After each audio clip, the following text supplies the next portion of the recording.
ficou bem tranquilo a gente identificar aqui quem são estes dois animais que aparecem no capítulo 8 de Daniel. Né? O bode com os dois chifres, ele representa o Império Medo-Persa, e aquele bode, o carneiro, né, com os dois chifres, e o bode, que tem um chifre notável, ele representa ali a Grécia. O próprio anjo Gabriel, ao explicar para Daniel quem são esses dois animais, lá no verso 20 do capítulo 8, ele vai dizer: aquele carneiro que viste com dois chifres são os reis da Média e da Pérsia. E no verso 21, mas o bode peludo é o rei da Grécia. E o grande chifre que tinha entre os olhos é o primeiro rei, no caso aqui, Alexandre o Grande. Tá certo? Então, se a gente pegar agora essas duas imagens, né, do carneiro que tem um chifre maior do que o outro, representando a Medo-Pérsia, que lembra lá o urso do capítulo 7, e se nós pegarmos esse bode que tem um chifre notável, que representa o leopardo com 4 cabeças e 4 asas lá de Daniel 7, e a gente colocar naquela nossa tabelinha, que a gente está acostumado a ver, a gente vai ver a ampliação que nós estamos tendo desde o capítulo 2, passando pelo capítulo 7 até o capítulo 8.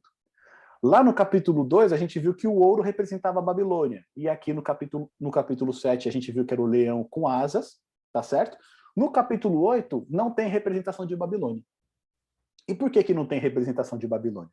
A gente vê logo no início do capítulo 8, no verso 1, Daniel ele começa assim, ó. No ano terceiro do reinado do rei Belsazar, apareceu-me uma visão. E aí você vai se lembrar que lá em Daniel, no capítulo 5, a gente tem a queda de Babilônia, e a gente vai ver que é sobre o governo de Belsazar que o reino cai. Ou seja, o governo de Babilônia ele já estava no fim. Então não tinha muito sentido continuar falando de Babilônia, porque ali eles iriam ser, né, o reino de Babilônia ele ia ser destruído, ele ia ser tomado ali pelo Império Medo-Persa. E uma coisa que nos chama a atenção aqui nesse capítulo 8 é que Daniel diz que ele tem essa visão no ano terceiro do reinado de Belsazar. E se a gente vai no capítulo 7, a primeira visão dos 4 animais foi no primeiro ano. Ou seja, essa visão ela acontece 2 anos depois daquela primeira que ele tinha tido. Aí você fica imaginando, né? Puxa vida, ele teve uma visão daquela do capítulo 7 com todos aqueles animais híbridos assustadores, né? Ele ficou perplexo com aquela visão que ele tinha tido e ele teve que esperar 2 anos para poder ter de novo, né? Alguma resposta, alguma coisa que pudesse levar ele a compreender aquela visão do capítulo 7. Imagina você aguardar, né, uma resposta por 2 anos a respeito de um assunto tão complexo como esse que Daniel teve.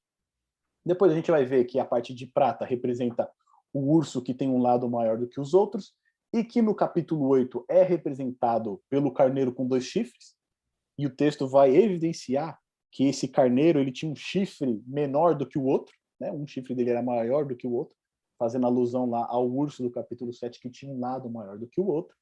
Depois a parte de bronze da estátua vai se referenciar ao leopardo com 4 cabeças e 4 asas, e no capítulo 8 vai ser referente ao bode que tinha um chifre notável, tá certo? Que representa o Império Grego. Depois as pernas de ferro representando Roma. No capítulo 7 é aquele animal terrível que Daniel não conseguia explicar. E no capítulo 8, Roma pagã, ela vai ser representada também pelo chifre pequeno. A gente vai ver que nesse capítulo 8, o chifre pequeno ele vai representar as 2 fases de Roma, tanto a pagã quanto a papal. Por último, a gente vai ter os pés de barro e ferro, que representam um chifre pequeno no capítulo 7 e os 10 reinos, e no capítulo 8 também é representado pelo chifre pequeno, tá bom? Se a gente colocar isso aqui, tirar um pouco os símbolos, né, de que a gente já tem ideia, já tem a visualização bem clara deles, a gente colocar isso de uma maneira mais direta, objetiva, a gente tem essa divisão. Tá? Então, Daniel capítulo 2, nós temos os 4 metais, Daniel capítulo 7, os 4 animais, e Daniel capítulo 8, a gente vai ter 2 animais e o chifre pequeno em suas 2 fases. Tá? A gente vai ter uma fase inicial representando Roma pagã e uma fase final representando ali Roma papal. Vamos, então, recapitular aqui o que o texto está dizendo para a gente.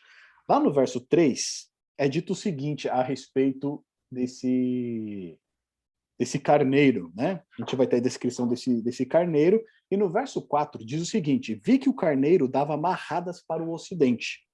e para o norte e para o sul. Quando a gente olha para o Império Medo-Persa, representado aqui pelo carneiro, e a gente olha para a origem dele, aonde que ele surge, nós vamos ver que pela extensão do seu império, que é essa parte mais escura aqui da apresentação, a gente percebe que realmente, né, os locais ou os lugares para o qual o Império Persa ele se dirigiu foi realmente para o ocidente, para o norte e para o sul.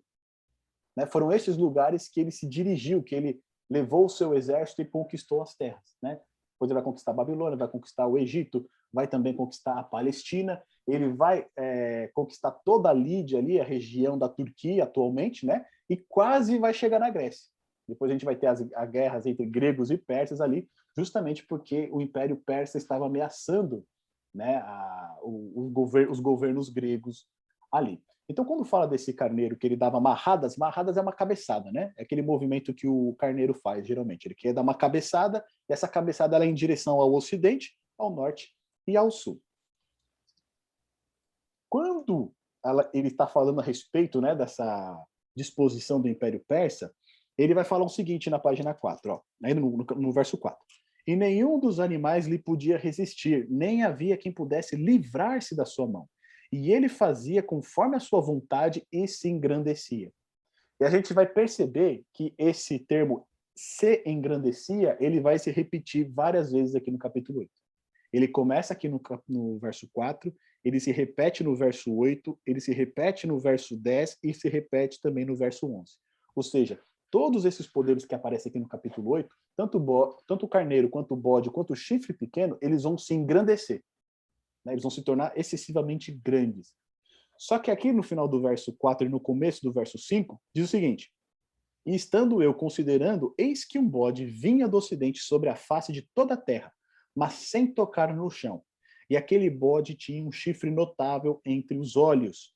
E dirigiu-se ao carneiro que tinha os 2 chifres ao que tinha visto em pé diante do rio, e correu contra ele no ímpeto de sua força. E viu chegar perto do carneiro enfurecido contra ele, e ferindo, quebrou-lhe os 2 chifres, pois não havia força no carneiro para lhe resistir. E o bode o lançou por terra e o pisou aos pés. Não houve quem pudesse livrar o carneiro da sua mão.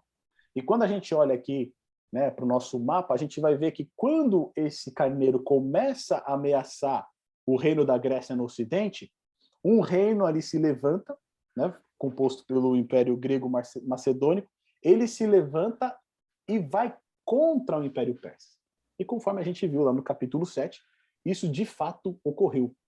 Né? Alexandre Grande ele teve uma ascensão meteórica e a conquista que ele teve sobre as nações ao redor, inclusive o Império Medo-Persa, ela foi tremenda, foi uma velocidade magnífica, tanto que ele com 33 anos no auge, né, da sua fama, da sua carreira, da sua forma, ele vem a falecer. E é justamente isso que a gente enxerga aqui nesse texto. É dito que esse bode, né, que tinha um chifre notável, né, olha o que diz no verso 8. E o bode se engrandeceu sobremaneira, mas estando na sua maior força, aquele grande chifre foi quebrado. Daqui o grande chifre, que é o seu grande rei, representa Alexandre. Ele, com 33 anos de idade, ele se propôs um desafio. Depois de ter conquistado todo o Oriente, ele disse, agora eu também vou até a Índia. E ele quis, né, partir ali da Pérsia para a Índia, e ali acabou contraindo uma doença e morreu com 33 anos de idade. Ou seja, ainda muito novo, né, no auge do seu império. Olha a extensão do Império Grego que a gente olha aqui, vê no mapa. Nesse período, o chifre notável que era representado por Alexandre o Grande, ele é quebrado. Né? Aquele grande chifre, ele é quebrado. E no verso 8 diz o seguinte, e no seu lugar subiram outros 4, também notáveis, para os 4 ventos do céu. Então a gente lembra que o leopardo lá em Daniel capítulo 7, ele tinha 4 cabeças que depois representavam os 4 generais que dividiram o Império Grego. Aqui, no capítulo 8, a gente tem de novo um paralelo. Diz o quê? Tinha um grande chifre notável. Esse grande chifre notável, ele foi quebrado.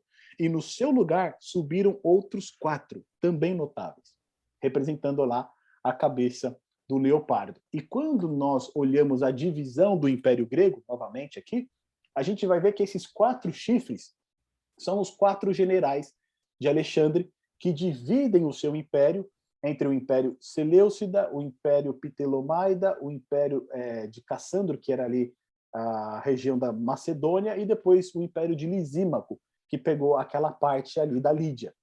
Tá bom? Então, esses 4 chifres representam as 4 cabeças do leopardo, que são os 4 generais de Alexandre que fundam novos reinos a partir do Império Grego.